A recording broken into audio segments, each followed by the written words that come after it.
नमस्कार मित्रांनो, स्मार्ट अभ्यास या यूट्यूब चॅनलवर आपले मनापासून स्वागत आहे। आज दिनांक 19 जुलैच्या ज्या काही महत्त्वाच्या चालू घडामोडी असणार आहेत त्याचा अभ्यास या व्हिडिओच्या माध्यमातून आपण करणार आहोत। तत्पूर्वी आपण जर चॅनलला नवीन असाल तर आपल्या चॅनलला सबस्क्राईब करा आणि व्हिडिओ आवडल्यास आपल्या व्हिडिओला लाईक करा। तसेच आपल्या मित्रांना सुद्धा व्हिडिओ शेअर करा जेणेकरून याचा फायदा आपल्या मित्रांना सुद्धा होईल। चला मग वेळ न घालवता आपण व्हिडिओला सुरुवात करूया। तर सुरुवात मित्रांनो, आपण जे कालचा होमवर्क क्वेश्चन दिला होता त्याने करणार आहोत। तर प्रश्न असा होता की प्रसिद्ध कोयना धरण कोणत्या जिल्ह्यामध्ये आहे आणि ऑप्शन्स आपल्या समोर आहेत। याचं योग्य उत्तर असेल option number A Satara. Satara या जिल्ह्यामध्ये कोयना हे धरण आहे मित्रांनो, हे आपल्याला लक्षात ठेवायचं आहे। जीएसच्या दृष्टीने हे आपल्याला भूगोलच्या सेक्शनमध्ये याचा प्रश्न विचारला जात असतं परीक्षांमध्ये। त्यानंतर आपण चालू घडामोडीचा पहिला प्रश्न बघूया की नुकतेच महाराष्ट्र सरकारने शिवाजी महाराजांची वाघनखे कोणत्या देशातून भारतात परत आणली आहेत। ऑप्शन्स आपल्या समोर आहेत आणि याचं योग्य उत्तर असेल मित्रांनो ऑप्शन नंबर बी इंग्लंड या देशामधून भारतानं जे काही शिवाजी महाराजांची वाघनखं होती, जे अगोदर ब्रिटिशांनी भारतामध्ये राज्य करत असताना त्या देशात त्यांनी विक्टोरिया हे पॅलेस म्हणून आहे लंडनला, त्या ठिकाणी ठेवण्यात आली होती। त्या ठिकाणाहून महाराष्ट्र सरकारनं ते भारतामध्ये आणलेली आहेत। तर त्याविषयी थोडी एक्स्ट्राची माहिती बघूया की ही जी काही वाघनखं आहेत ही 3 वर्षासाठीच मित्रांनो हे भारतामध्ये असणार आहेत। त्यानंतर ते आपल्याला परत द्यायचे आहेत आणि हे जे काय आहेत त्या 4 शहरांमध्ये लोकांना पाहण्यासाठी वाघनखं ठेवण्यात येणार आहेत। कोणकोणती शहरं? तर सातारा, कोल्हापूर, नागपूर आणि मुंबई या शहरांमध्ये ही वाघनखं लोकांना पाहण्यासाठी ठेवण्यात येणार आहेत। आणि याचं विशेषतः काय आहे मित्रांनो, हे वाघनखांचं एवढ्या न्यूजमध्ये का हे हेडलाईन्स आलेले आहेत? तर त्याचं विशेषतः अशी आहे की याच वाघनखांनी जे शिवाजी महाराज आहेत त्यांनी अफजल खान आहे त्याचा वध केलेला होता आणि हे वाघनखं आता आपल्या महाराष्ट्र शासनानं परत आणलेली आहेत। हे आपल्याला लक्षात ठेवायचं आहे।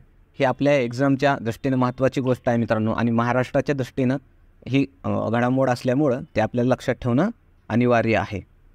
त्यानंतरचा दुसरा प्रश्न बघूया की नुकतेच महाराष्ट्र सरकारने 12वी डिप्लोमा, पदवी आणि पदव्युत्तर युवकांसाठी मानधन देणारी योजना सुरू केलेली आहे। त्याचं नाव काय आहे मित्रांनो?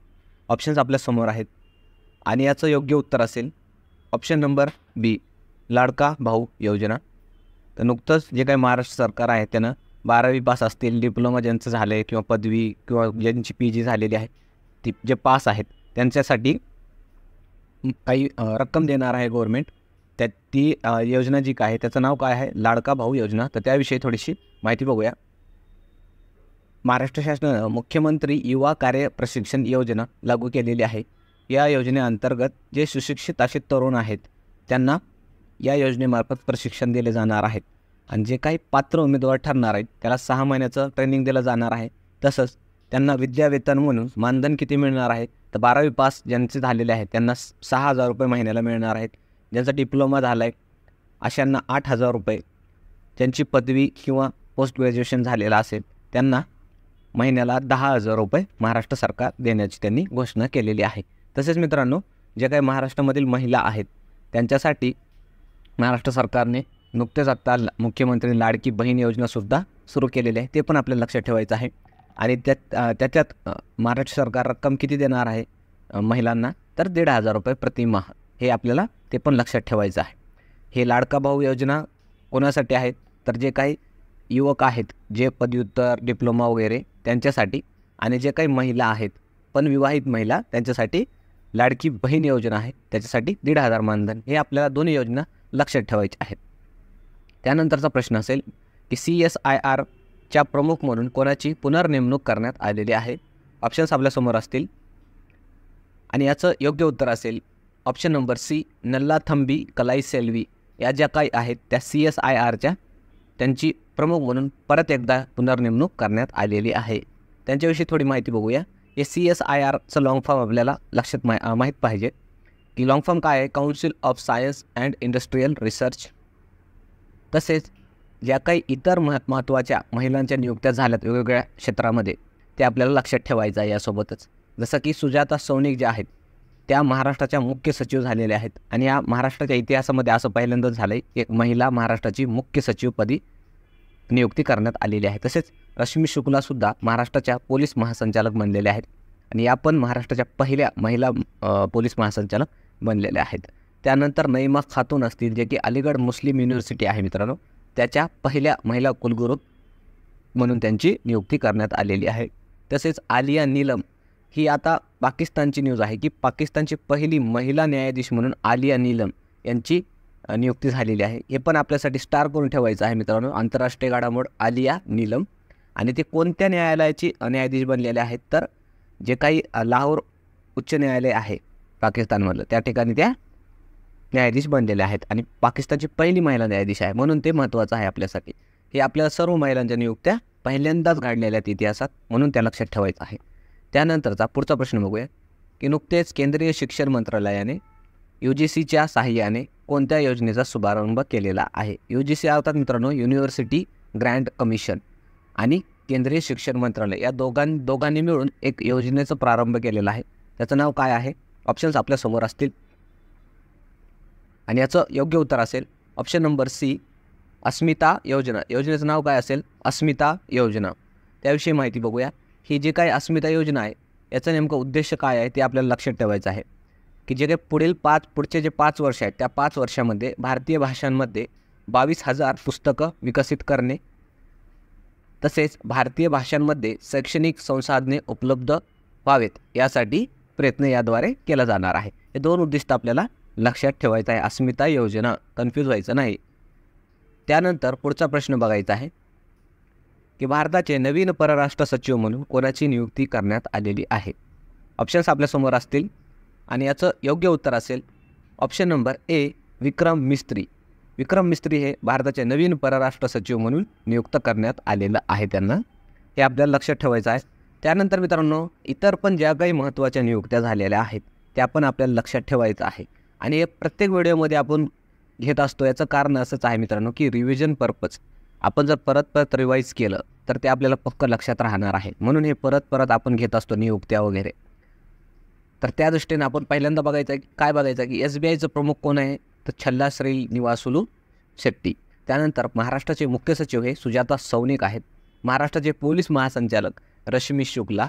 त्यानंतर NCSCचे अध्यक्ष म्हणजेच राष्ट्रीय अनुसूचित जाती जे काही हे आहे कमिशन त्याचे अध्यक्ष किशोर मकवाना हे आहेत. त्यानंतर NIA अर्थात नॅशनल इन्व्हेस्टिगेशन एजन्सी त्याचे प्रमुख सदानंद दाते असतील. त्यानंतर NSGचे प्रमुख म्हणून नलिन प्रभात असतील.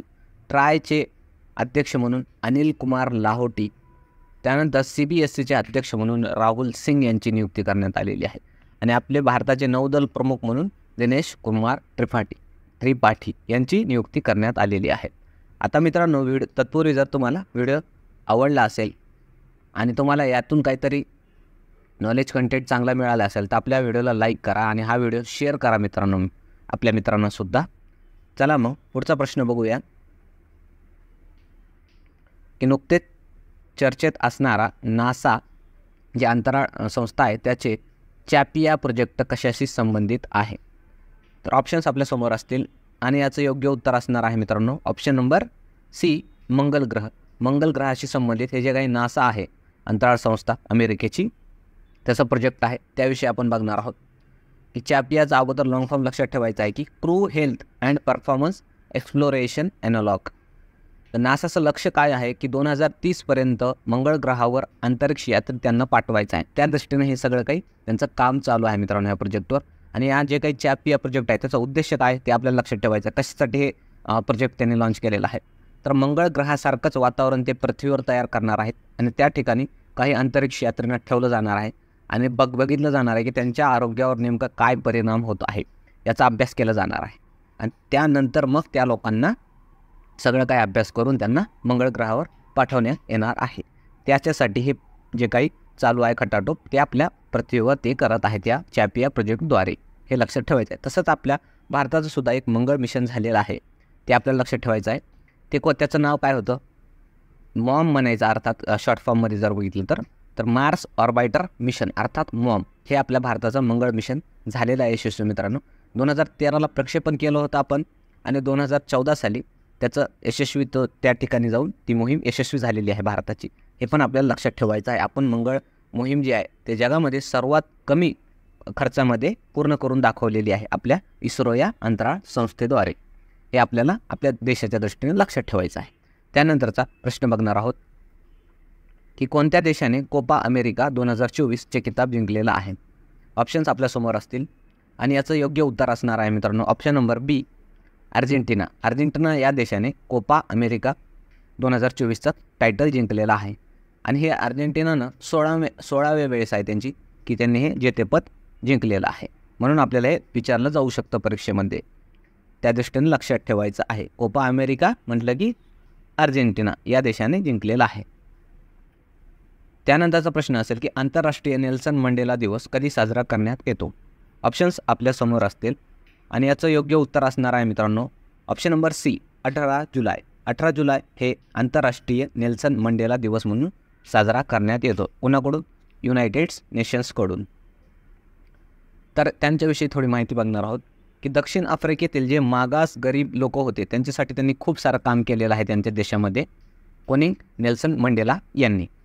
त्यांच्याविषयी बघायचं की 1993ला याच कामासाठी त्यांना शांततेचा नोबेल पुरस्कार देऊन गौरवण्यात आलेला आहे आणि 1994ला नंतर ते दक्षिण आफ्रिका या देशाचे राष्ट्राध्यक्षसुद्धा झालेले होते. तर हे आपल्याला लक्षात ठेवायचं एक्स्ट्रा माहितीसुद्धा. त्यानंतर मित्रांनो शेवटी आपण जसं दररोज होमवर्क क्वेश्चन देऊन जातो यातसुद्धा आजचा होमवर्क क्वेश्चन काय असणार आहे की पाचगणी हे थंड हवेचे ठिकाण महाराष्ट्रात कोणत्या जिल्ह्यात आहे. ऑप्शन्स आपल्यासमोर आहेत आणि याचं उत्तर आपण कमेंटमध्ये सांगायचं आहे. आणि मित्रांनो उत्तर सर्वांनी सांगायचं आहे. यामुळे काय होईल, तुम्ही कमेंटमध्ये उत्तर सांगितल्यामुळे ही गोष्ट तुम्हाला चांगल्या रीतीने लक्षात राहणार आहे, दीर्घकाळ लक्षात राहणार आहे. म्हणून कमेंटमध्ये उत्तर नक्की देत चला. तोपर्यंत थांबूया, पुन्हा उद्या भेटूया एका नवीन व्हिडिओसह. तोपर्यंत धन्यवाद.